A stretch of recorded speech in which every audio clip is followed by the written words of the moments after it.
या लिख देता हूँ अल्टरनेटिव कंसेप्शन।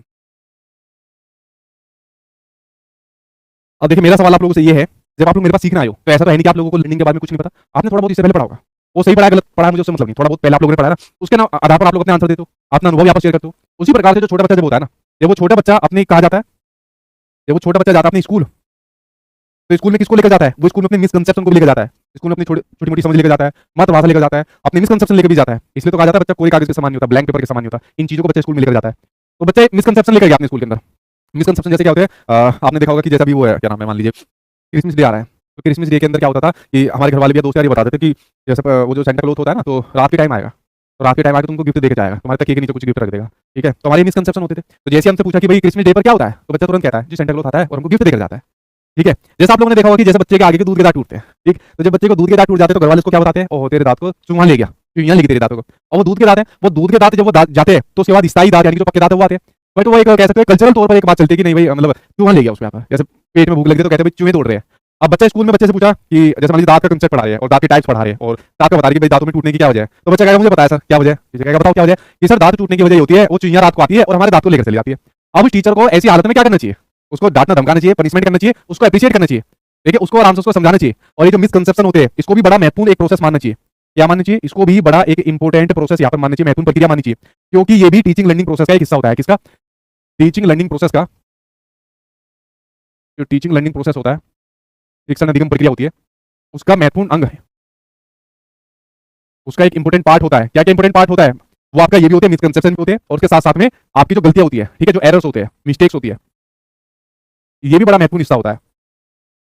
अब बच्चा कहेगा कि सर वो तो चूहा ले जाता है हमारे दांत को, ठीक है, वो कहेगा नहीं चूहा लेके नहीं जाता, आप गलत बता रहे हो इस चीज को। अब अगर बच्चा गलती कर रहा है सीखने के दौरान, और देखिए सीखने के दौरान हर किसी से गलती होती है, अगर मैं आपसे कहूँ कि चैप्टर को सीखिए तो इस चैप्टर में कहीं ना कहीं ऐसी जगह होगी जब आपसे गलती होगी। अभी जब मैं आपको क्वेश्चन आंसर कराऊंगा तो किसी क्वेश्चन में आप फंसोगे, गलती भी हो जाएगी, तो गलती भी टीचिंग लर्निंग प्रोसेस का बड़ा महत्वपूर्ण हिस्सा होती है। मिसकंसेप्शन या अल्टरनेटिव कंसेप्शन ये भी बड़ा महत्वपूर्ण हिस्सा होती है।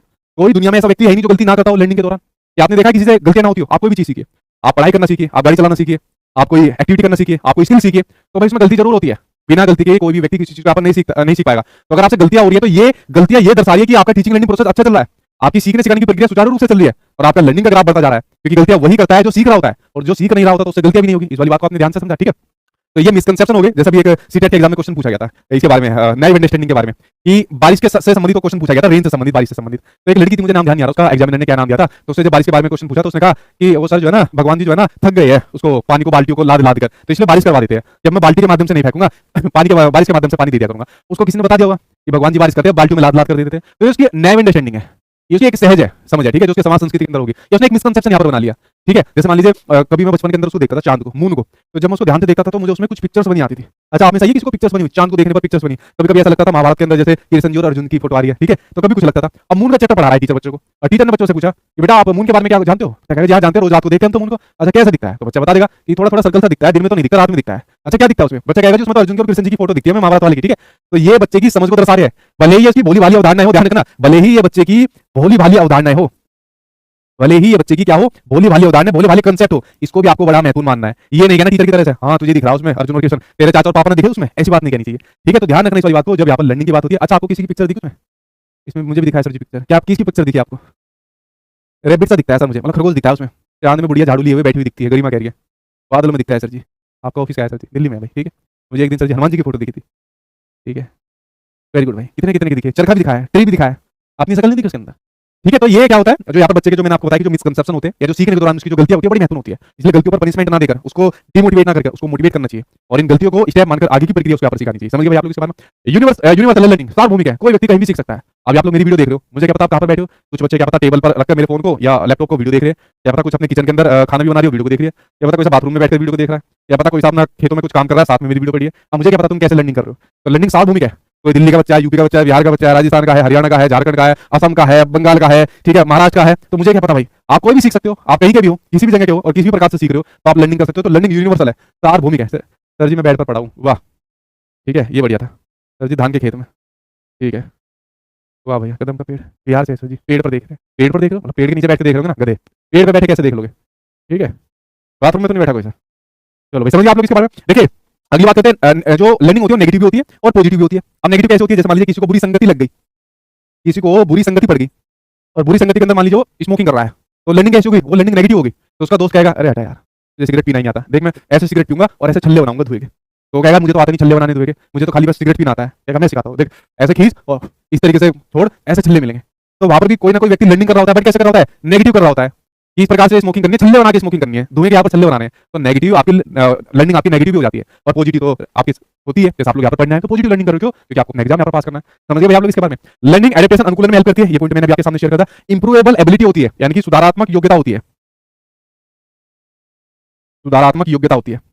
लर्निंग में सुधार कर सकते हो, जैसे मान लीजिए आज से पहले आपने लर्निंग पढ़ी होगी और आज जो लर्निंग पढ़ रहे हो तो आपने कई सारी चीजें नहीं पढ़ी है, नया ज्ञान अर्जित करा, क्या पता आगे जाकर आप और इसके बारे में अनेक प्रकार की चीजें पढ़ो, तो धीरे धीरे करके इंप्रूव होती है लर्निंग। ऐसे नहीं कि एकदम हो जाएगी, ऐसे नहीं कि मान लीजिए आपको कह दिया कि चलो गाड़ी चलानी नहीं आती, लो गाड़ी चलाना सीखो, और आप पहली बार में सीख जाओ, नहीं, 2-3 बार में उल्टी सीधी तरीके से ब्रेक छोड़ोगे, रेस छोड़ोगे, एक दो जगह ठोक भी दोगे, तो धीरे धीरे करके आपके सामने यहाँ पर देखने को मिलेगी। ठीक है, इस वाली बात को समझिए। कॉम्प्रिहेंसिव प्रोसेस है, व्यापक प्रक्रिया है, यानी कि जिसके अंदर आपके कोग्निटिव यानी कि जो संज्ञानात्मक होता है, अफेक्टिव यानी कि जो भावनात्मक होता है, और आपके साइकोमोटर यानी कि जो क्रियात्मक पक्ष होता है, ये तीनों ही पक्ष देखने को मिलते हैं। जैसे मैं बात कर रहा हूँ कोग्निटिव की, संज्ञानात्मक की, यानी कि अगर मैं बात करूँ मानसिक की, यहाँ पर बात करो, कैसी बात करो, मानसिक की बात करो, संज्ञानात्मक की बात करो, तो भी आप कोग्निटिव लर्निंग कर रहे हो। भाई जो भी चीज मैं आपको सिखा रहा हूँ आप उसको अपनी मस्तिष्क की प्रक्रिया के द्वारा सीख रहे हो, आप लोग अपनी मेमोरी के अंदर सेव कर रहे हो जो भी चीज आप सीख रहे हो। अफेक्टिव होती है, भावनात्मक तौर पर होती है, इमोशंस के द्वारा होती है लर्निंग, आपके इमोशन जुड़े पड़े आज लर्निंग से, इसलिए इमोशंस और लर्निंग के बीच में बड़ा पॉजिटिव रिलेशन होता है। भाई आपके इमोशंस क्या जुड़े, आपको एग्जाम पास करना है, आपको जॉब लेनी है, अपनी जिंदगी को सुधारना है, 4 लोगों के मुंह बंद आपको करने हैं, तो भावनात्मक तौर पर आप जुड़े इसलिए लर्निंग कर रहे हो। साइकोमोटर क्रियात्मक पक्ष करके सीखते हैं, जैसे मान लीजिए आपको गाड़ी चलानी है, एक तो आपको गाड़ी को इंस्ट्रक्शन दे रहे हैं कि भाई गाड़ी को ऐसे चलाना है, सबसे पहले पहला गियर ऐसे लगाना है, फिर धीरे धीरे करके क्लच छोड़ना है। जब तक खुद नहीं चलाओगे गाड़ी चलानी कैसे आ जाएगी, तो उसको खुद करना पड़ेगा तब आपको गाड़ी चलानी आ जाएगी। तो इसलिए लर्निंग को कॉम्प्रिहेंसिव यानी कि व्यापक प्रक्रिया के रूप में माना गया है। कैसा? व्यापक प्रक्रिया के रूप में माना गया है। क्या तक समझ में आ गया भाई आपको? कोई दिक्कत तो नहीं हुई?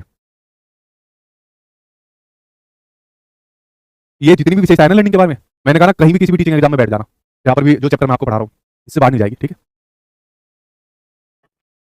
Today is my first class of Krishna, welcome आपका कृष्णा फर्स्ट क्लास के अंदर। ठीक, चलिए अगला क्या आता है, कंटेक्चुअलाइजेशन होती है, डी कंटेक्चुअल नहीं होती। ठीक है, गैर प्रासंगिक नहीं होती, प्रासंगिक होती है। ठीक है, डी कंटेक्चुअल नहीं होती, यानी कि गैर प्रासंगिक नहीं होती है लर्निंग। क्या होती है? प्रासंगिक होती है, कंटेक्चुअल होती है। मतलब लर्निंग आपकी आपके संदर्भ से संबंधित होनी चाहिए। जैसे मान लीजिए मैं आपको चैप्टर पढ़ा रहा हूं और ये चैप्टर आपके सिलेबस में दिया हुआ है, तो जो सिलेबस में आपका चैप्टर दिया है मैं वही तो आपको पढ़ा रहा हूं। अब मान लीजिए आपके सिलेबस में चैप्टर नहीं दिया और फिर भी मैं आपको पढ़ा रहा हूं, तो वो डी कंटेक्चुअल हो जाएगी, ये गैर प्रासंगिक हो जाएगी, यानी कि आपके सब्जेक्ट आपके टॉपिक से अलग हो जाएगी, ये भटक हो जाएगी आपके सामने। और कंटेक्चुअल क्या हो जाती है कि जिस उद्देश्य के लिए, जिस कंटेंट विषय वस्तु के लिए आप पढ़ रहे हो वही आपके काम आए या उसी से संबंधित सामग्री का आप यूज करो, वो कंटेक्चुअलाइजेशन की बात करता है, प्रासंगिकरण की बात करता है। ठीक है, तो प्रासंगिक का मतलब समझ गए आप लोग यहाँ पर? दोबारा प्रासंगिक का, अब देखिए वही तो बात मैं आपसे कह रहा हूं। जैसे मान लीजिए आपको टीचिंग एग्जाम की तैयारी करनी है, तो टीचिंग एग्जाम की तैयारी करने के लिए मान लीजिए आपने किसको सेलेक्ट किया, सचिन सर को सेलेक्ट कर लिया, तो कंटेक्चुअल हो गया, प्रासंगिक हो गया। अगर मैं कहूं कि टीचिंग एग्जाम के लिए मान लीजिए आपने किसी ऐसे टीचर को सेलेक्ट कर लिया जो टीचिंग एग्जाम की तैयारी नहीं करा था, जो पैडागोजी नहीं पढ़ा था, तो वो डी कंटेक्चुअल हो जाएगा, वो गैर प्रासंगिक हो जाएगा। ठीक है, ये आपका प्रासंगिक और गैर प्रासंगिक का मतलब है। ठीक, उसके अलावा ट्रांसफरेबल होती है, जो लर्निंग होती है ट्रांसफरेबल होती है, यानी कि लर्निंग ट्रांसफर होती है। वो कैसे होती है? Positive transfer of learning, negative transfer of learning और zero transfer of learning. Learning का ट्रांसफर होता है भाई। पॉजिटिव ट्रांसफर ऑफ लर्निंग क्या होती है? जब एक जगह का सीखा हुआ दूसरी जगह आपको हेल्प कर जाए।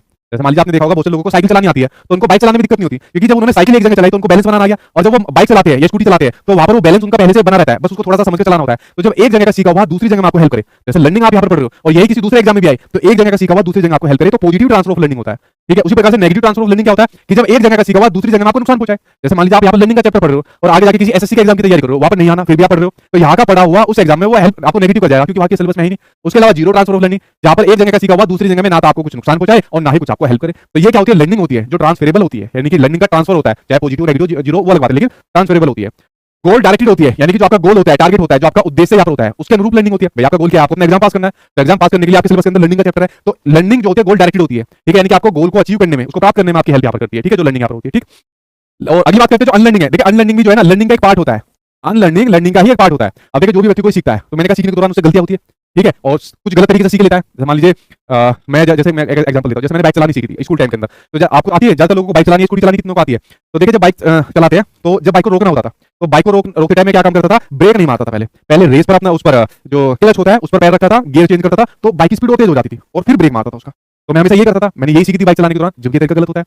अगर आप बाइक चला रहे हो, स्कूटी चला रहे हो और जैसे आपको रुकना है, आपने सामने से देख लिया कोई स्टॉप है या कोई चीज आ गई एकदम आपको रुकना है, तो आप तुरंत धीरे धीरे करके ब्रेक मारना शुरू करते हो और उसके बाद अपने क्लच को छोड़ते हो या अपना गियर यहाँ पर चेंज करते हो। वो बढ़िया तरीका होता है, क्योंकि अगर चलती हुई बाइक या स्कूटी के अंदर तुरंत आपने क्लच को छोड़ा और अपना गियर चेंज किया, ब्रेक नहीं लगा, तो स्पीड और तेज यहाँ पर हो जाती है। तो देखिए सबसे पहले मैं अनलर्निंग कर रहा था, गलत तरीके से चीजों को सीख रहा था, लेकिन बाद में मुझे बताया गया किसी ने, या बाद में मैंने खुद कहीं से देखा क्या ये तो मैं गलत तरीके से चीजें चला रहा था, सीख रहा था। चलाने का असली या सीखने का असली तरीका तो ये होता है, तो ये होता है आपका अनलर्निंग यहाँ पर होता है। तो इसलिए कोई भी व्यक्ति जब लर्निंग करेगा तो अनलर्निंग उससे अपने आप यहाँ पर हो जाएगी। आज बहुत सी ऐसी चीजें जो आप लोग यहाँ पर सीख रहे हो, आपको लग रहा है यार ये बिल्कुल ठीक बात है, या ये जो चीज मैंने सीखी है, जो मेरा ये मेरा पर्सपेक्टिव है या जो मेरा नजरिया है वो बहुत ठीक है, और यही चीज कुछ साल बाद आप देखोगे यार ये तो गलत तरीके से सीख रहा था मैं, तो मैं गलत बात यहाँ पर कर रहा था। ठीक है, इस वाली बात को आप लोग यहाँ पर समझिए।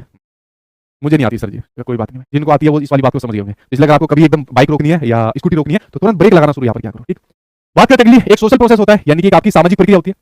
समाज के द्वारा बच्चा व्यक्ति किसी ना किसी चीज को सीखता है। जैसा भी समाज के अंदर कौन आ रहा है, समाज के अंदर मैं आ गया, टीचर आ गया, तो टीचर के माध्यम से आप लोग यहाँ पर सीख रहे हो, इसलिए लर्निंग को एक सोशल प्रोसेस के रूप में भी यहाँ पर जाना जाता है। समझ गया भाई, ठीक है।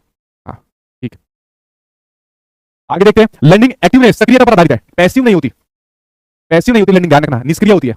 और निष्क्रिय नहीं होती लर्निंग, एक्टिव होती है, ठीक है, सक्रियता पर आधारित होती है। जैसे मान लीजिए मैं यहाँ पर आपको पढ़ा रहा हूँ और आप साइड के अंदर कुछ अपने घर वालों से बात कर रहे हो, या साइड में कुछ और काम कर रहे हो, या साइड में मान लीजिए किसी दूसरे मोबाइल पर मूवी देख रहे हो, तो आपको कोई भी चीज को अगर सीखना है तो उसमें एक्टिव होना पड़ेगा।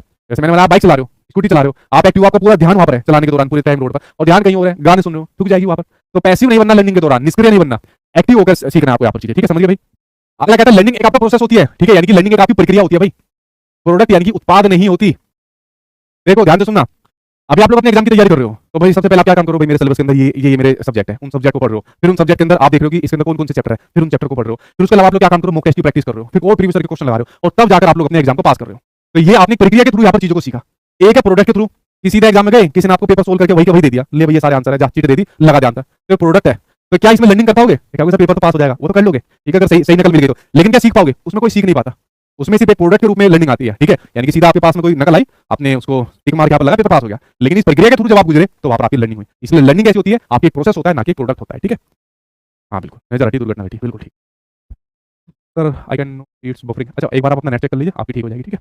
समझ गए भाई आप लोग इसके बारे में। तो लर्निंग के बारे में आपने ज्यादातर चीजें समझी, ये लर्निंग की विशेषता आपने समझी। क्या मैं लर्निंग से जुड़े हुए कुछ क्वेश्चन आपके सामने यहाँ पर पेश कर सकता हूँ? बताइए जल्दी से मुझे, अब आंसर उसको आपको देना है, ठीक है। और मैंने अपने सामने खोल लिया मेरा टैब, और टैब के अंदर ध्यान रखना है कि आंसर भी पढ़ूंगा, ठीक है। पहले क्वेश्चन लेते हैं, फिर मैं देखूंगा कितने लोग आंसर यहाँ पर देते हैं। अच्छा यहाँ तो कोई दिक्कत तो नहीं हुई भाई आपको? जितनी भी चीजें मैंने अभी तक यहाँ पर आपको बताई है, कोई यहाँ तक कोई दिक्कत तो नहीं हुई अभी आपको? अगर हुई है तो भाई बताइए, किसी टॉपिक के अंदर कोई दिक्कत हुई है तो मुझे बताइए, मैं उस टॉपिक कह रहा हूँ, किसी कंसेप्ट के अंदर कोई दिक्कत हुई है, कोई वर्ड समझ में नहीं आया आपको? कोई नहीं, no no no no sir, ठीक है ठीक है। तो चलो मैं क्वेश्चन के ऊपर चलो, ठीक है चलता हूँ। चलो बयान तो देना, सारी चीजें समझ में आई गई आपको जो जो लर्निंग के बारे में मैंने बताई आपको। चलो भाई क्वेश्चन आ गया आपके सामने, क्या बोल दो। पहला क्वेश्चन आपके सामने यहाँ पर कहता है, आसान सा क्वेश्चन है, ये कहता है कि व्यवहार क्षमता में अपेक्षाकृत एक स्थायी परिवर्तन जो होता है, जो प्रबलित अभ्यास के परिणाम स्वरूप होता है, किसके, जो रिनफोर्स प्रैक्टिस के थ्रू होता है, तो वो क्या कहलाता है? अच्छा ये डेफिनेशन किसने कही है वो भी कमेंट बॉक्स में बताना। क्या वो लर्निंग होती है, मोटिवेशन होता है, एटीट्यूड होता है, एप्टीट्यूड होता है, यानी कि अभी क्षमता आपकी योग्यता कितनी अंदर है, या विवृत्ति या विपेरणा या अधिगम, बताओ सिंपल आंसर है। तो इसे तो कोई बता देगा, लर्निंग का चैप्टर चल रहा है तो लर्निंग में ही अपेक्षाकृत स्थायी परिवर्तन होता है, तो आंसर पहला ठीक है। चलो इसमें तो कुछ नहीं है। अगला क्वेश्चन देखो, ये वाला बताओ भाई, ये कहता है निम्नलिखित में से कौन सी प्रक्रिया अधिगम यानी कि जो लर्निंग होती है उसके दौरान योगदान नहीं देती है? क्वेश्चन आपसे नेगेटिव पूछा है। पहला संगठन यानी कि जो ऑर्गेनाइजेशन होता है, वर्गीकरण यानी कि कैटेगराइजेशन यहाँ पर होता है, कंसेप्चुअलाइजेशन यानी कि वैचारिक यानी कि प्रासंगिकरण यहाँ पर होता है, प्रासंगिकरण यहाँ पर होता है, या डी कंटेक्चुअलाइजेशन यानी कि गैर प्रासंगिकरण यहाँ पर होता है। कौन सा योगदान नहीं देती? जल्दी से बताओ, देखा इसके अंदर तुम्हारा किसके साथ यहाँ पर जा रहे हो, ठीक है, बताओ भाई जल्दी किसके साथ यहाँ पर जा रहे हो? तो पुराने वालों को याद है, पहले वाले का आंसर है, थोड़ा डिफरेंस है आंसर आने में। देखिए भाई कितने सेकंड का डिफरेंस है, 30 सेकंड, तेजी से आ रहे हैं ना आपके आंसर, इतनी तेजी से आ रहे हैं ना, तो थोड़ा सा भी पहले के ही आंसर अभी मेरे पास आ रहे हैं, दूसरे का देना शुरू करो। क्या है, अभी नहीं आया दूसरे का, बताओ क्या आंसर हो जाएगा? देखिए सबसे पहले ऑर्गेनाइजेशन, संगठन। लर्निंग जो होती है ना एक संगठनात्मक प्रक्रिया होती है, संगठित तौर पर आप लोग यहाँ पर चीजों को सीखते हो। जैसे आपने कैसे करा, संगठनात्मक प्रक्रिया, हाँ भाई हमारा एग्जाम है, चलो भाई सबसे पहले हम लोग बैच ले लेते हैं, फिर बैच के अंदर आपने देखा चलो भाई सारे चैप्टर टीचर आ गए, फिर आपने क्या काम करा, सभी टीचर के जो चैप्टर है जो सिलेबस उसको कंप्लीट करना शुरू करा, फिर आपने साथ के साथ मॉक टेस्ट अटेंड करना स्टार्ट करे, फिर पीवाईक्यू करना स्टार्ट करा। तो आपने किसको एक ऑर्गेनाइज वे में यहाँ पर सीखा। तो लर्निंग क्या होती है, एक संगठनात्मक प्रक्रिया होती है। वर्गीकरण कैटेगराइजेशन यहाँ पर होता है, जैसे मान लीजिए अलग टीचर के सब्जेक्ट को सिलेबस को आपने अलग अलग यहाँ पर कर लिया।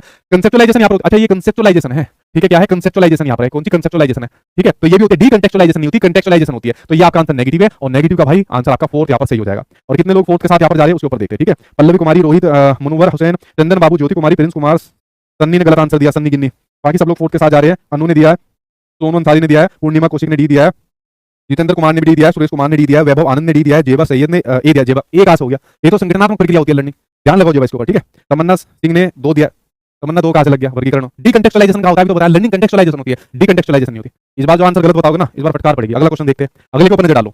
नेक्स्ट कहता है कि अधिगम समायोजन है, यानी कि लर्निंग क्या होती है, लर्निंग इज एडजस्टमेंट। एडजस्टमेंट का नाम ही लर्निंग है, अभी मैंने आपको बताया ना एडजस्टमेंट करना है एनवायरमेंट पर्यावरण के अकॉर्डिंग आपको। तो अधिगम समायोजन है, इसका क्या आता है, पहला सीखना शारीरिक और मानसिक विकास दोनों है, ठीक है। अच्छा भाई दूसरा ऑप्शन देखते हैं, सीखने से व्यक्ति को जीवन की सभी परिस्थितियों में प्राप्त रूप से अनुकूलन यानी कि एडजस्टमेंट या एडेप्टेशन करने की क्षमता प्राप्त होती है।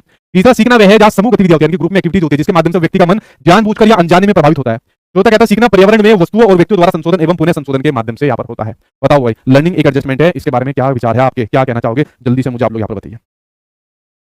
अभी तो पहले वाले का आंसर दे रहे हैं, 20 सेकंड लेट आ रहा है, क्योंकि आप लोग यहाँ पर जो है ना बहुत हजारों की संख्या में क्लास देख रहे हो, आपकी चैट इसी स्पीड से आ रही है कि वो सिस्टम में थोड़ा सा डिले हो रहा है 20 सेकंड का, ठीक है। बताओ भाई किसके साथ आप लोग यहाँ पर जाओगे, जल्दी से किसके साथ जाओगे, भगत आज तक सोच रहे थे कि लड़की की बात ही अच्छी लगती है, लेकिन उससे ज्यादा सचिन सर का सीडीपी लग रहा है। अच्छा ये क्या बात है भाई? चलो इसका आंसर तो पहले, इसमें किसके साथ यहाँ पर जाओगे? ठीक है। तो सारे जा रहे हो आप लोग यहाँ पर जो जाओगे बी के साथ, बिल्कुल ठीक है भाई। एडजस्टमेंट की बात हो रही है, समायोजन की बात हो रही है, और समायोजन कैसे करना है, जीवन या पर्यावरण हो, हर एक परिस्थिति में कैसे ढालना है अपने आप को, इसी का नाम आपका एडजस्टमेंट है, जो लर्निंग के थ्रू होता है। सेकंड आंसर ठीक है। अगला क्वेश्चन देखते हैं क्या कहता है कि बच्चों के सीखने के बारे में निम्नलिखित में से कौन सा कथन सही नहीं है। क्वेश्चन आपसे ये पूछा है कि लर्निंग के बारे में कौन सा आपका स्टेटमेंट सही नहीं है, यानी कि नेगेटिव यहाँ पर पूछा है। पहला कहता है कि बच्चे चक्रीय तरीके से सीखते हैं, यानी कि स्पाइरल तरीके से सीखते हैं, बिल्कुल ठीक बात है, अभी मैंने आपको बताया, ये तो पॉजिटिव है। दूसरा कहता है बच्चे रैखिक तरीके से सीखते हैं, यानी कि लीनियर तरीके से सीखते हैं, गलत भाई, ये मैंने नहीं बताया, मैंने तो स्पाइरल आपको बताया, तो ये नेगेटिव है। क्वेश्चन नेगेटिव पूछा है तो नेगेटिव का भाई तो आंसर यही ठीक हो जाएगा। बच्चे अपनी गलतियों और त्रुटियों से सीखते हैं, बिल्कुल ठीक बात है। बच्चे कैसे सीखते हैं? एरर्स और मिस्टेक्स के थ्रू यहाँ पर सीखते हैं, तो ये भी पॉजिटिव यहाँ पर हो जाएगा। चौथा कहता है कि बच्चे तब सीखते हैं जब वे सक्रिय संबंध बनाने में सक्षम होते हैं, बिल्कुल ठीक बात है। कैसे कनेक्शन बनाते हैं? एक्टिव, जैसे आपको और मेरा एक्टिव कनेक्शन है, मैं आपको एक्टिव होकर पढ़ा रहा हूँ, आप लोग यहाँ पर एक्टिव होकर चीजों को सीख रहे हैं, तो ये भी भाई आपके सामने पॉजिटिव है। तो आपका सिर्फ ये नेगेटिव था, और नेगेटिव का भाई नेगेटिव आंसर आपका सेकंड सही हो जाएगा। अगला देखिए, नेक्स्ट क्वेश्चन आपके सामने क्या कहता है, ये कहता है निम्नलिखित में से कौन सा कथन, कौन सा स्टेटमेंट सही है। अच्छा देखते हैं भाई। अधिगम औपचारिक और अनौपचारिक स्थितियों में होता है, बिल्कुल ठीक बात है। फॉर्मल और इनफॉर्मल दोनों में यहाँ पर होता है, ठीक है। फॉर्मल में जैसे स्कूल कॉलेज में जाकर सीखता है, इनफॉर्मल में अपने घर में अपने पड़ोस में यहाँ पर चीजों को सीखता है। पड़ोस में भी तो चीजें सिखाते हैं, घर पर भी तो चीजों को सिखाते हैं, ठीक है।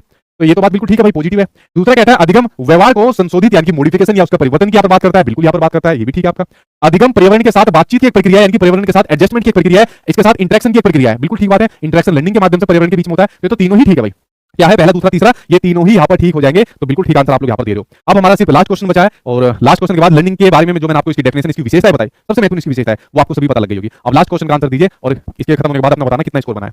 क्या सभी ने सारे आंसर सही दिया, किसी से गलत हो गया? अगला क्वेश्चन कहता है असर्शन और रीजन का कथन और कारण का आपके सामने कहता है कि अधिगम को केवल सीखने में स्थायी व मापा जा सकने वाला बदलाव देखना समस्यात्मक है, बिल्कुल ठीक है। प्रॉब्लमेटिक है भाई। अधिगम से आप लोग क्या मतलब निकालो कि केवल सीखने में स्थायी परिवर्तन है, क्या केवल सीखने में स्थायी परिवर्तन है? लर्निंग के थ्रू आपके डेवलपमेंट में भी वृद्धि होती है, आपकी पर्सनैलिटी में भी आपको वृद्धि होती है, तो इसको इसमें समस्यात्मक तौर पर देखना ये गलत बात है यहाँ पर, तो ये बात ठीक है कि केवल सीखने में इसको बदलाव देखना समस्यात्मक है, ठीक है। तो ये आपका पॉजिटिव है। तर्क यानी कि रीजन ये दिया जाता है कि सीखना एक जटिल प्रक्रिया है, बिल्कुल ठीक बात है। सीखना कॉम्प्लेक्स एक्टिविटी है, जटिल प्रक्रिया है, ये बात ठीक है। जिसमें आंतरिक रूप से यानी कि इंटरनल रूप से होने वाली प्रक्रिया भी शामिल है, बिल्कुल ठीक बात है। लाइक आपके इमोशंस है, वो आपकी आंतरिक प्रक्रिया है। तो जो आप यहाँ पर लर्निंग कर रहे हो, उस लर्निंग में जाओ, कितनी भी मुश्किल लर्निंग हो, कितना मुश्किल चैप्टर हो, आपकी आंतरिक प्रक्रिया आपको एनकरेज कर रही है, प्रोत्साहित कर रही है कि नहीं सीखो सीखो सीखो, तो ये भी ठीक है, ठीक है। तो सीखना एक जटिल प्रक्रिया है जो आंतरिक रूप से होता है, इसलिए अधिगम को केवल सीखने में स्थायी व मापा जा सकने वाला बदलाव देखना समस्यात्मक है, ये वाली बात बिल्कुल ठीक है। तो दोनों सही है और इसकी सही व्याख्या करता है, तो आंसर नंबर फर्स्ट आपके सामने यहाँ पर सही हो जाएगा, ठीक है। समझ गए भाई आप लोग इसके बारे में, ठीक है। तो यहाँ पर आपके ये जो क्लास होती है, वो यहाँ पर क्लास ये इसकी यहाँ पर खत्म हो जाती है। कुछ और डाउट बचता है तो आप लोग यहाँ पर पूछ सकते हो, ठीक है। बताइए भाई।